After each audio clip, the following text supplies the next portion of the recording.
परवेज़ मुशर्रफ के बाद से अब तक जो 3 हुकूमतें हैं, बल्कि 4 अब तो आ गई हुकूमतें, इसको 1 साल हो गया इस हुकूमत को भी, इसके बावजूद भी कि जमहूरी निज़ाम तसलसल के साथ चल रहा है, फिर भी ये सवाल कि सियासी जमातें मसाइल का हल निकालने में नाकाम क्यों हैं? क्या वजूहात हैं कि जूँ के तू मसाइल जो अवामी मसाइल हैं वो आज भी मौजूद है? आज भी हम आटा चीनी दाल की बात कर रहे हैं, आज भी हम महंगाई गुर्बत की बात कर रहे हैं, और ये वो मसाइल हैं कि जिनका अब तक हल नज़र नहीं आ रहा। बिस्मिल्लाहिर्रहमानिर्रहीम। बिल्कुल आपने सही कहा, मैं इससे इत्तेफाक करूँगा। मैं कोई पर्दा पोशी नहीं करूँगा, ना ही मैं सियासतदानों की कोई फेस सेविंग की बात करूँगा।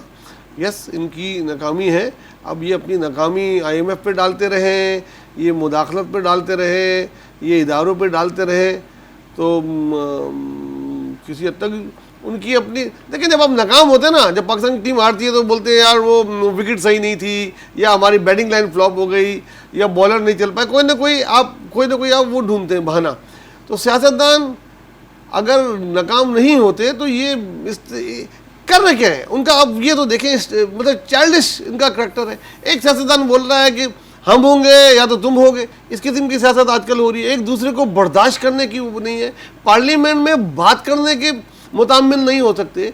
कोई गोलमेज कॉन्फ्रेंस टाइप की चीज़ बताई जाती है, आधी लोग आते हैं, आधे बाइकाट कर देते हैं।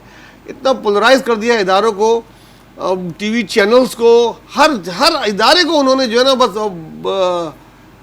क्या बोलूँ आपको, हर इदारे को उन लोगों ने जो है तबाह बर्बाद करने में कोई कसर नहीं छोड़ी है। सियासतदान अगर कामयाब होते तो आज मुल्क का ये हाल नहीं होता। बाकी इदारे भी इसमें शामिल हैं, लेकिन अभी आपने सियासतदानों को बोला, यस मैं बोलूँगा ऑफ कोर्स ये उन्हीं की नाकामी है। जहां आज आप पहुँचे हैं वो ही डिस्कस करते हैं ना IMF से, क्यों एक के बाद एक शर्त मान लेते हैं, उसके बावजूद भी नहीं लेके आप आते, फिर बोलते हैं जी हमें बैरूनी गारंटीज दिला दें, तो पहले उनसे ही बात कर लेते यार देखें अली, इसमें बड़ा एक अहम मसला ये भी है कि आपने बात की परवेज़ मुशर्रफ के दौर के बाद की।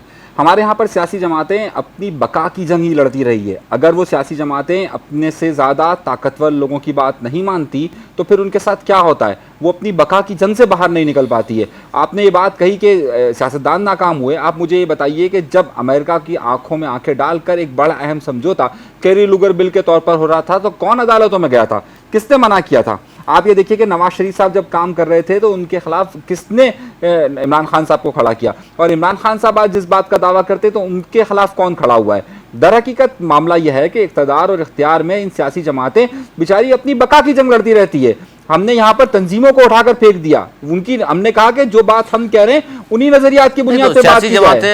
सियासी जमातें अगर अपनी बका की जंग लड़ती रहेंगी तो अवामी मसाइल फिर कौन हल करेगा? क्या करें, आपने उनको मजबूर कर दिया है, वो अपने उन मसाइल से बाहर ही नहीं निकल पाती कि उनकी बका की जंग हो। अगर वो नहीं चलते उस रास्ते पर तो फिर उनकी बका ही हमेशा मुश्किल में पड़ जाती है। आप देखिए ना, आपने बात की है उस वक्त से कि जब 2007 के बाद से जब परवेज़ मुशर्रफ साहब का इक़्तिदार ज्यादा रहा था, उसके बाद से लेकर आज तक आप देखिए पीपल्स पार्टी अपनी बका की जंग लड़ती रही। उसके बाद अल्ताफ हुसैन साहब अपनी बका की जंग लड़ते रहे, नवाज शरीफ साहब अपनी बका की जंग लड़ते रहे, आज इमरान खान लड़ रहे हैं।